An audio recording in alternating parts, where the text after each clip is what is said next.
Lawsome by ConsultWebs. Breakthrough insights to build a thriving law firm with your host, Tanner Jones. Hello, everyone. Today on our show, we're talking with Brian LaBovick, lawyer and entrepreneur who has earned more than $400 million for his clients since establishing his injury practice in 1991, celebrating 30 successful years this year. As one of two students selected to the prestigious Order of the Barristers as the outstanding litigator in his class at the University of Miami, Brian was hired by the U.S. Department of Justice Honors Graduate Program after graduation. He's now the CEO of the LaBovick Law Group, an advisory board member of the Keiser University's Legal Education Division, past president of the North Palm Beach County Bar Association, and former director of the Palm Beach County Justice Association. Brian, what a list of credentials and experiences. It's great to finally have you on the Lawsome Show. It just shows how old I am, Tanner. Wisdom comes with that. Yeah, it was hard-bought wisdom, I'll tell you that. How's everything by you? Good? Everything's wonderful here, and really excited about this topic because I think this is a topic that you live and breathe, and I've seen it. I've known you for a number of years. The big topic is around law firm growth, but specifically the secret key in times of uncertainty. There's no question we've gone through some uncertainty these last couple of years. Would you agree? I would definitely agree. It's been wonderfully uncertain.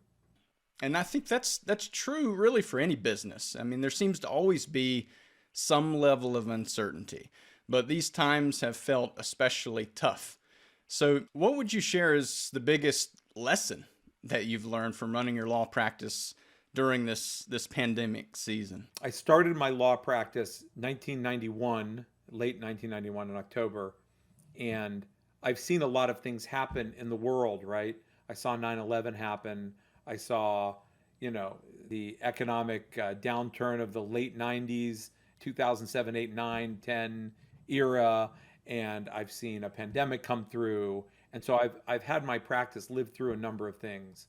And I learned an interesting lesson that whenever there are times of uncertainty, downturn times, it's just a moment that you have an opportunity to create incredible growth in your business if you have the right concentration and you lean into whatever the thing is that's happening in the world, right? And so when 2007 and 8 happened, 9 happened, I was at a certain place in my practice where, quite honestly, I would say that my hubris was at its all-time high, and I thought that everything I did was turning to gold, and it was amazing. And when that time hit, I pulled back, and I kind of pulled back into my shell and was like, oh my gosh, there's this time of uncertainty, and the world's upside down, and all my real estate's upside down, and it was very scary. I mean, it got really rough, and I didn't lean into the opportunities that were presenting themselves to me at that time. And if I had, I would be in a much different spot now, right?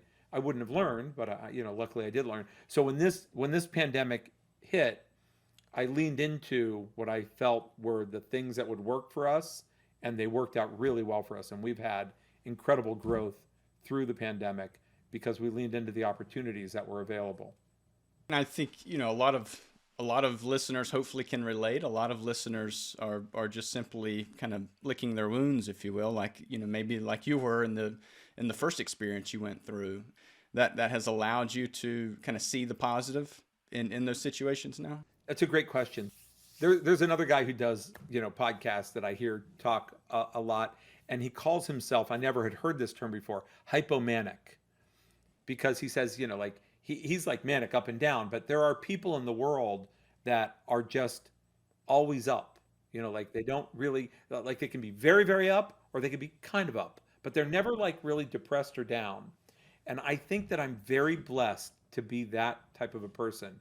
The glass is never half full for me. The glass is always full for me. And when it's really bad, it's like 3/4 full for me. I never really have the feeling like there's destruction and despair. And even when I've been holding on with my fingernails on the cliff of financial disaster, right? I still am like, oh, we're going to pull ourselves up in any minute. It's going to be awesome. It's just who I am. And I think I'm really lucky that way because I don't stay down long when I'm down, even in the worst of times. It's just how I'm built. So I don't know if that's a natural thing or if I'm just lucky that way, but that's kind of who I am. And I think my firm thrives because of it. So they never feel me panic. I very seldom panic. I very seldom get terrible anxiety. I get anxiety over needing to get things done, like normal things. I'm still a trial lawyer. I'm trying to find, more lawyers to be trial lawyers for me. But when you come up to a trial, I don't know how everybody is, but this is the way I am. For the 2 weeks before you try a case, you're wondering why you do this profession. Why am I doing this to myself? The amount of pressure and time and worry and concern and fight and ego that goes into it, right? And I'm a terrible loser. I'm the worst loser that I know. I don't take losing well. I can't lose at checkers to my kids. I mean, like I don't, and my kids are that way too. And so there's a lot that goes into that. There's a lot of stress, But then once you start, it's awesome, and you're like, oh, I do this because I'm awesome at it. I love it. It's the best, Just as you said, it's who you are, and there are that is a huge asset, especially as you said, is leading a law firm. I mean, others look to you to kind of set the tone and the culture in that respect, and I think that is that is a God-given talent. But on the other side of it, I also believe, and I see you. I mean, there are practices that you take consistently to shape that mindset. Can you speak to that before we get into the more nuts and bolts of the growth-minded law firm? One of the things that I've learned, and you hear it a lot now, right, is that brand is really important in a down market, right? Having a really consistent brand that shows market stability, that shows the ability to weather those storms, that shows that you're a long-term player, shows that your brand has a care for your community and that people know that they can trust you as being a brand that cares in the community. Those things come into play more than ever in a down market. In an up market, everybody's willing to experiment with whoever, but in a down market, if you've got a brand that's weathered time and is solid, it will carry you through. And I think that's what helped us a lot. I mean, I've been in the market a long time. And I'm very fortunate that I have a partner, my wife, who is an incredible community service oriented person. She has served on the science board and all different types of boards. She was the president of the Junior League of the Palm Beaches, which is a very powerful women's organization. She's involved in FALL, which is the women lawyers organization, as a high ranking officer, like always involved, right? And so we've always been out there. I've been involved in certain things as well. I speak at schools. We started our own foundation recently so that we could stay involved in schools. So we have a strong community service brand, and I think that carries us a lot, even when advertising doesn't pay off. I've seen you prioritize that. Most firms, in fact, working with law firms for a long time now, I see that the vast majority of law firms out there really have no clarity on their own brands, who they are, and who they serve. And you've stated before that there are 3 things that law firms need to safely navigate through uncertain times as a business. Brand clarity is a big piece there. That's one I want to hit on. The other 2 are a tangible future vision and core values. So I want to get into all of those because I think there's meat in each one of those and tremendous takeaways for listeners. Let's start with brand clarity. What is it, first and foremost? How do you describe brand clarity? So for me, in a law firm, the way I built my law firm, we have always had a construct of who we are as an organization. And because I started this with, myself, and I, right? And then I got one secretary, and then we ended up with an associate and a partner. But really, I've been the force of personality in my firm to carry us forward. And the way I've always perceived myself, when I first came out, I came up with this concept of being a civil justice prosecutor because I love being a prosecutor. I think that being a prosecutor is the best legal litigation job you can have. I loved being a prosecutor. I love the concept. My wife was a prosecutor for Janet Reno. She loved it. I loved her job. I loved her guys, men and women that she practiced with. So we really liked that concept of being prosecutors. And as plaintiffs lawyers, we really need to think of ourselves as the prosecutor of the case. The burden lies with us. The forward push of it lies with us. The ending punishment on the defendant lies with us. We are the prosecutor of the case. I came up with that term, and I even trademarked it. And I didn't have enough market savvy at the time to know how to push that into the market in a way that it held water, right? And so over many years, it became diluted and we never really used it. And so then I came up with the concept of being a warrior for justice. And so we have that term. That's a trademark term. I share it with another firm that trademarked it, and I bought it with them. And so that's who we are. And that really gets to describe us. It's easy for the civilians to know, people in the community, the commercial community, to understand who we are and what we do. And that's played very well.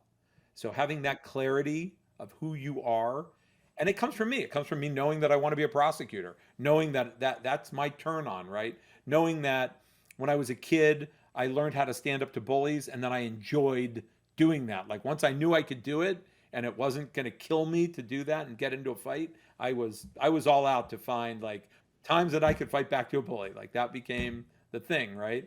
So, it's who we are. And knowing that gives you a lot of ability to move forward in your business. So for those who are listening who don't necessarily have a clear brand and haven't really thought through that process, would you offer any tips? I mean, when you went through the process of going with Warriors for Justice, was it something you had just come across, you really liked, and you approached that firm? Was it that easy, or did it take a process to get there? It took a process. I hired a corporate coaching company called Operation Explore to come in and work with me and my leadership team because there was dysfunction in our leadership team that I didn't even know existed, right? And I needed somebody to come in and point out the things that I wasn't doing well as a leader, the things that we weren't doing well as a team, and help us to get clear on who we were and where we were. And we went all the way back to that concept of brand and brand clarity. And we fought over, and I had a whole team, like 9 people sat around talking about who we were, what it meant, where we were going. I said where I wanted to go. They said where we thought we wanted to go. And we all landed on that. And so when I say that I'm the force of personality, it came down to my team all recognizing that who I was who I built the firm to be, and who they were too, because they were attracted to stay here because of that, right? So we all bought into that idea. We all bought into that concept, and they came up with it. They came up with it, and I had to go and make it happen after that. So they came up with that. And when we did that, almost simultaneously, we started working on that mission statement, right? And so you have this concept of brand clarity of who you want to be, right? Then you get a mission statement, and you have to fight over every word of that mission statement. It can't be like, we're an integrated team of wonderful people who work hard to get you maximum, right? It's just, it has to be things you believe, right? And we fought over words for weeks. It probably took us 6 months to get brand clarity, mission statement, and core values hammered out. 6 months of meeting every week and talking about nothing but this for an hour or 2 every week. Let's be honest. That's tough. It is to have that patience and spend that time. But I think what the differentiating factor is that you saw the value.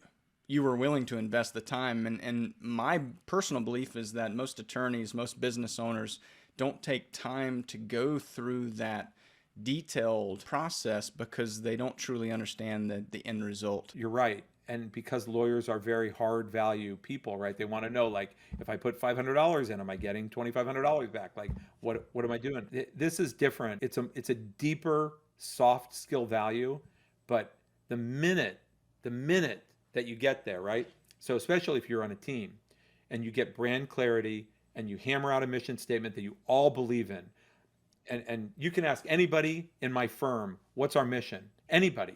And they will look at you without hesitating and say, to maximize justice by aggressively fighting for our clients' rights. All those words are intentional. Every one of them needs to be said. You can't mix it out. You can't put them in a different order. It is that, right? Maximize justice by aggressively fighting for our clients' rights. All thought out. And then our core values, we fought out too. And when you do your core values, right, the key is to not pick things that you want to be, right? You have to pick things that you truly are. That's the hard part, because you want to say, we're honest. Honesty is super important to us. We're empathetic. We care about our client. You pick these things and then you don't live up to them. And so your team doesn't live up to them. People see you as being not credible, right? But you pick things that you are, and then you're living those values, and you have to push to make sure your cases, your clients, your staff, yourself all live up to those values.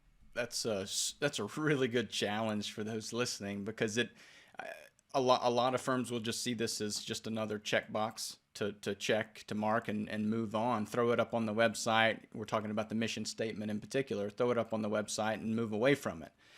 It's bigger than that. And that's the big piece. And you mentioned the mistake that you've seen or alluded to of just kind of haphazardly choosing certain attributes that you want to be, that you think would differentiate you, but that's the mistake. Have you seen any other mistakes or pitfalls in that process? Maybe you work through it as a firm, or maybe you've seen others do that you would encourage others to avoid? There's a couple of things. So number one is to fight to be very honest, because people are not inherently honest, and most people are very uncomfortable with true honesty, right? And there's a lot of times where if you're dealing on any type of a team, people are afraid to walk up to the line of true honesty because they're afraid they're going to step over the line into taboo honesty, where you like hurt somebody to the point that you can't come back from it, right? And so when you have a really good team, right? When you have people that learn to trust each other, that know each other, and know that you're all there with the sincere purpose of moving that ball forward, you can step over that line and come back from it if there's sincerity and trust, right? So if I say something, and I've said things, because I can be a harsh person,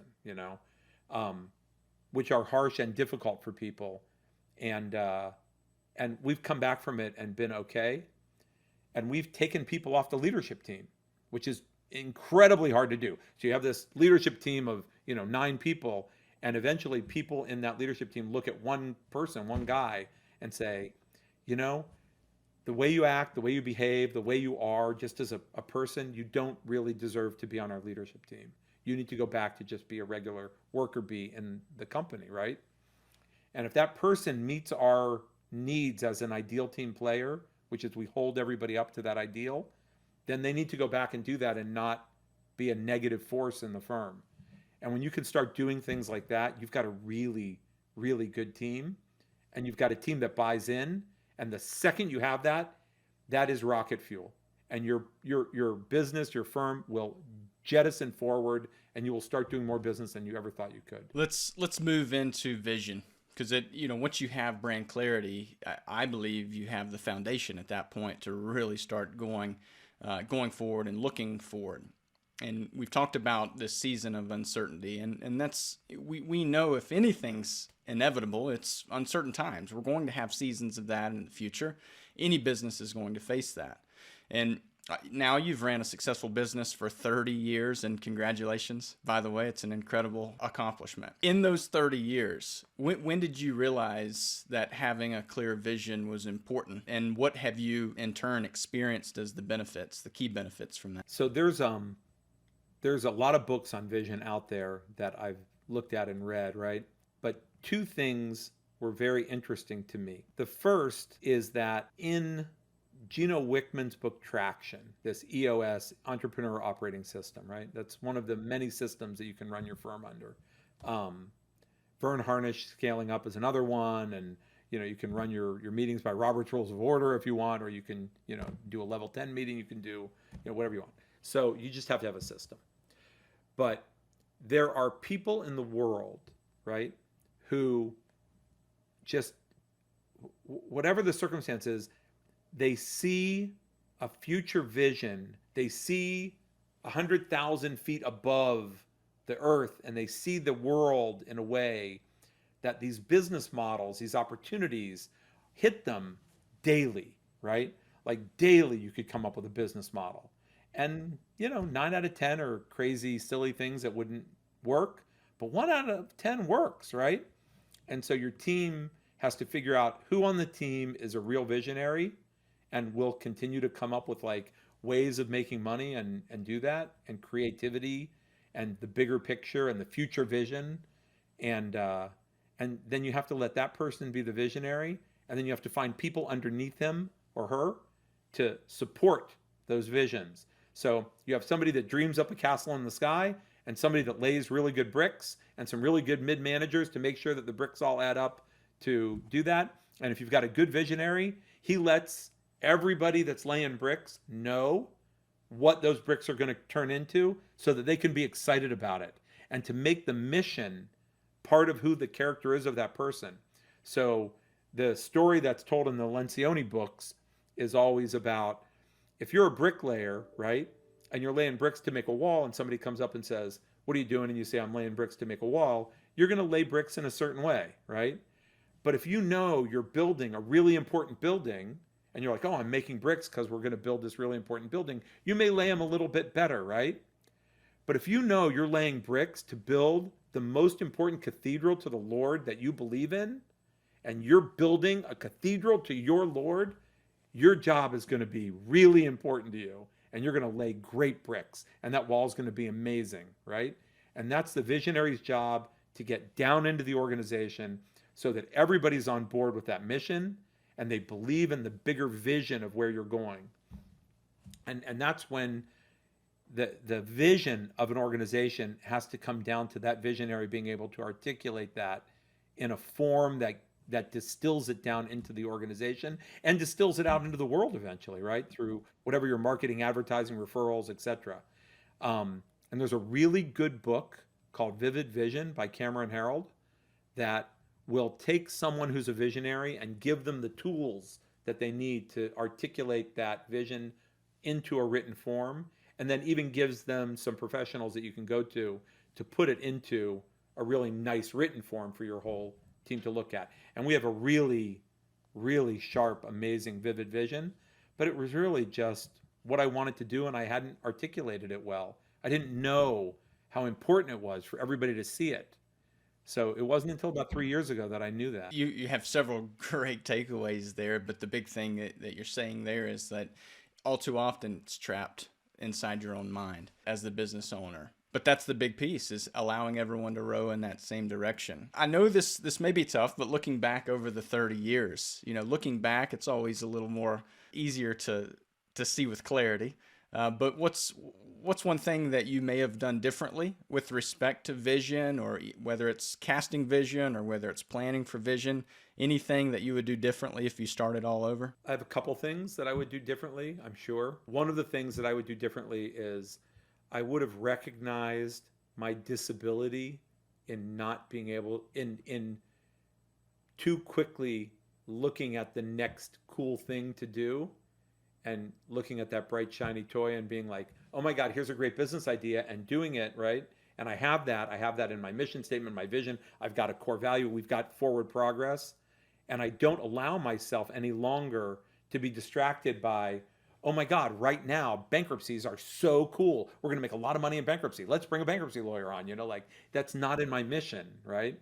So I need to stick with my mission now, and having that all written down keeps me more centered and forward progress, so that I don't peel off and do some cool thing that will take me away from my core mission, which has been awesome.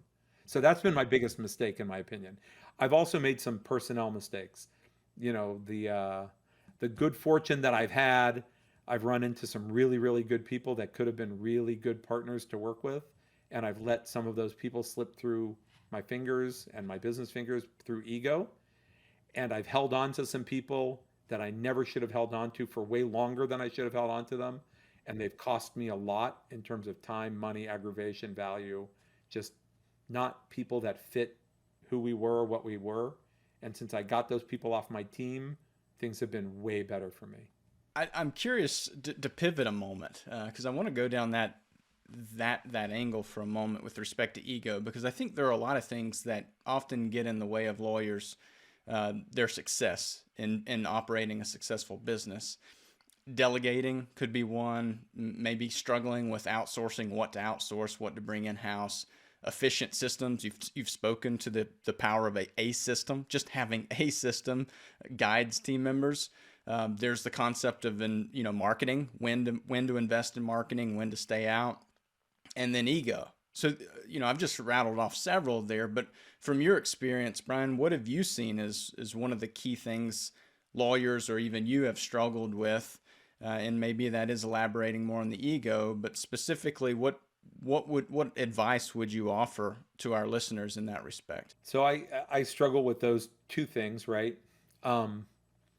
When we look at creating a good team, right, we use a book called The Ideal Team Player and its construct of what that means to be an ideal team player. And that means that you're going to be hungry, smart, and humble, right? Smart being people smart, not intelligent smart. You have to be intelligent smart to have the job that you have. But if you want to be a great team player, you need to be hungry to do that job great, whatever you're hired to do. Smart, you got to get along with people. And humble, which is the most important thing, right? And I, for too long, didn't recognize my need to be more humble, because I would say that I'm weak on humble.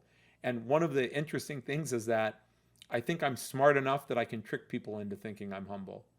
So I may come off as humble, but I struggle with, making sure that my ego is in check. And what I mean by that is that you want to be able to be self-reflective and take criticism and not just blow it off as that person's crazy and I'm great the way I am, right? Which people with big egos tend to do that, right? Like, you have a method. I've been successful in the past. This is what I do. I'm good at what I do. What you're telling me is wrong. You discount it very quickly. And I could act like, oh my God, thank you so much. That's really good advice. I'll take that into consideration as it falls out my other ear because it went in this side and went out that side, right? That's lack of humility. And you need to be able to listen and hear people, be able to take things into consideration, to really contemplate them, to apply your real behavior and see it for what it is, and be able to move forward from there. And my inability to do that when I was younger was really hurting our forward progress as a company. Thank you for being willing to share that. I want to land the plane here with respect to core values. We've spoken about that just a little bit, but let's dive into that. And you mentioned that as a key to law firm growth for you, especially during uncertain times, is really leaning on core values and using them regularly. Can you speak to your core values? What are they? And how have they guided your law firm's decisions? So we fought over the core values. We fought over how many. We fought over what they should be. We fought over what we really were and what we really weren't. We wanted to be certain things and we were afraid that we weren't those things.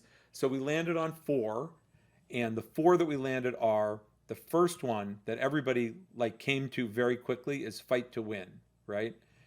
And that was harder than you think to get to, because fight to win needed to be defined. What does that mean, fight to win? So we had to define it because we were afraid that my desire to litigate everything, like no holds barred, there is a part of me that would just take all of my cases and just put them right into litigation and never deal with a pre-litigation adjuster in my life if I didn't have to. That would be a really poor way of running the firm. I think data-wise, it would bear out that we would be doing less well for our clients by over-litigating. The net money to our client might not be as good as it would otherwise be. So we had to define that as getting the maximum point of justice that we believe we can get for the client. And if we don't think we can get them that maximum point of justice, then we need to step out of a case. Whether that's because our client doesn't want us to get there, or we have a problem with them, whatever it is, we need to be honest with our client. So we did that, and that was a great one. And then the second one that we came up to was passion to serve. That was the easiest one for us because that came really naturally for everybody on my team, right? Not just to serve our clients, but to serve the community. So passion to serve was our second one, and that was our easiest one to come up with. The third one that we came up with, we fought over as well. It was relentless innovation. And the reason that we fought over it is that I am the most innovative person in my firm. I'm constantly creating new ways, better ways, thoughtful ways, systems. And, I've built 2 computer programs, literal computer programs, my own CRM, Intake Matters, which we want to put on the market, even though I'm going to litify, and also a medical billing company program that bills comp and PIP for the medical billing because there was no program in the market. So I needed a hammer to put in a nail, and I built the hammer. And so we're very innovative that way, right? But I didn't want innovative to be a part of it because I felt like this constant innovation creates distress in a team because very few people are comfortable with change and very few people are really good at adapting to change. And we would create an uncomfortable place to work if innovation was like our core value, right? And my team convinced me that innovation is absolutely a necessity and that if we can't find people to do that, we're going to fail. And we need to find innovative people, and we'll never do that unless we get a team of people that innovate with us, because I'm not going to stop, right? They're like, you're not going to stop. Like, you say that you don't want to do it, and then you do it anyways, and you say, well, maybe just this one little thing, So we were honest about who we were. The last one was own it, right? And we chose own it because all of us on our leadership team have this significant sense of ownership in the firm, and we want to distill that into our team, right? We want all of our team to feel like we all own part of the firm. And so we came out with a profit sharing plan after that because we want people to own it. Then we want them to own the case, their caseload, and be responsible for my workload. And if you see I'm not doing my work, you have to tell me. Like, we all have to be responsible for everybody's caseload.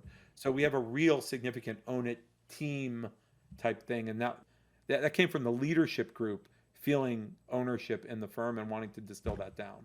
So we were real honest about who we were, and we didn't pick, other things. We didn't pick empathy, and we didn't pick, and those are good things to pick, right? And we should be empathetic, and that would be great to be that way, right?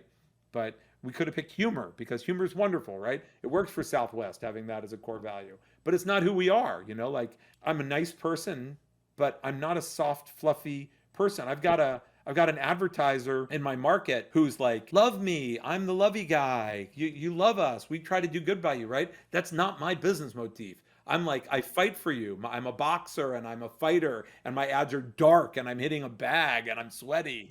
Like, that's who I fight. Like, if you want a fighter, call Brian. If you want to be in a guy that's going to be lovey-dovey, call the other guy, I want to stay on the topic of values. You're the author of Not a Good Neighbor. And first, let me congratulate you on the 5-star rating on Amazon. There was actually a review, just going through those reviews, Brian, one stood out to me, and it kind of related to where you value, where you place your time and your effort. They said, why would Mr. LaBovick write a book that could potentially mean less business for himself? The simple answer is that Brian LaBovick is a good neighbor and truly loves to help people.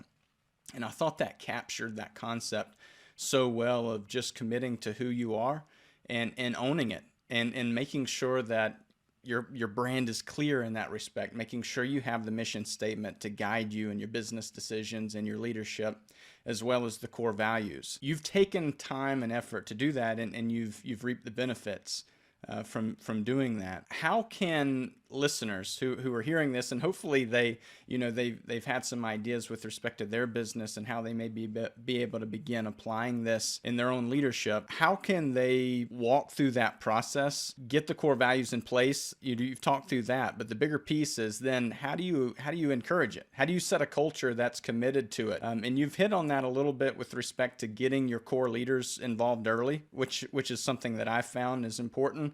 Anything else that you would offer them to help keep that motivation going forward? So we've done a lot of work at that, and there's a lot to that. That's probably an hour conversation about how to keep your culture moving forward and how to keep your processes moving forward.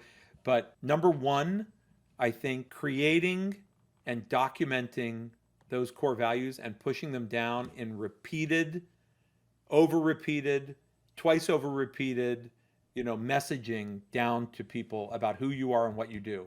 So we have a weekly all-staff meeting. Some people do dailies, some people do monthlies. We do a weekly all-staff meeting, right?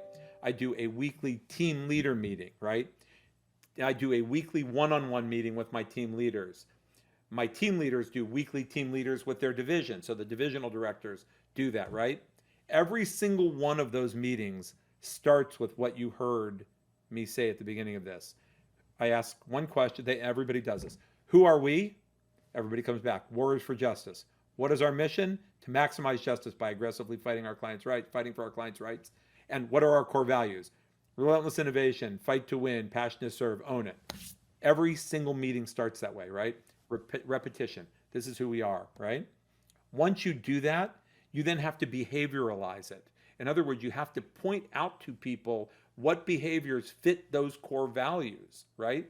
And you can do that in a lot of different ways. So, for instance, in my all-staff meetings, at the end of my all-staff meeting, we will go through an exercise. So I try to keep them to a half an hour, 45 minutes max. We do a catch up on the week, what everybody did and what's going to happen in the next week. We say hello to any new hires. We sing happy birthday to people that had birthdays that week. And we have an exercise. And that exercise is either something that helps you understand core value behavior. So one of the 4 core values. We'll point out behaviors that happened during the week that were super attenuated to core values. We'll do factual scenarios and have people talk about what we can do to bring those core values out in action plans, right? To know how to serve, to know how to fight, to know, what would be an innovative way of doing things. Do that with your core values and you'll drive behavior and point it out and teach it to your people so that people live within those confines. And then, honestly, the best way of teaching core values is a good beheading. Brian, thank you so much for sharing all this good stuff with our listeners. Any questions that you would have wished I would have asked that you can address now? I'll tell you one, yeah. So I wish you'd have asked, what are you doing right now to serve in that passion to serve? So we just started our own foundation, the Safety for Life Foundation. I hired the most amazing director for that foundation, and we are going to go forward. And our mission in that foundation is to save lives through impactful education, all right? And we're creating 4 pillars of education, 4 different pillars where we're going to have educational programs, one in traffic safety, one in internet safety, one in human trafficking safety, and one in police safety for minority communities. And we're going out to the high schools and the middle schools, and we're teaching kids, when the schools request it, one of those 4 packets, and giving them an impactful educational program, either in an after-school program or at a lunch program for an hour. We're bringing professionals in, we're making it very interactive, and we're trying to do a really good job of teaching our children to behave in a safer manner so that they don't get hurt or hurt somebody into the future, whether that be at driving at prom or whether that be being on the internet and getting caught up with people that you should be aware of. So that's our passion play right now, and I want people to know that it's happening. So thanks for asking.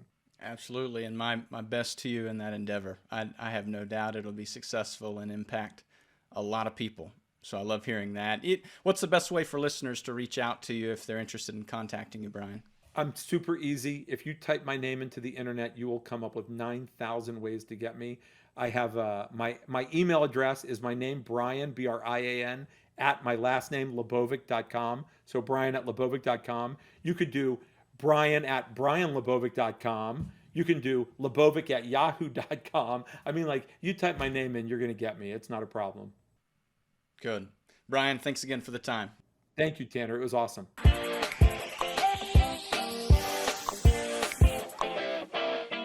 Lawsome by ConsultWebs with Tanner Jones. For show notes, links, and info, go to consultwebs.com/podcast. Be sure to subscribe and leave us a review. Watch for the next Lawsome episode to discover more breakthrough insights to build a thriving law firm.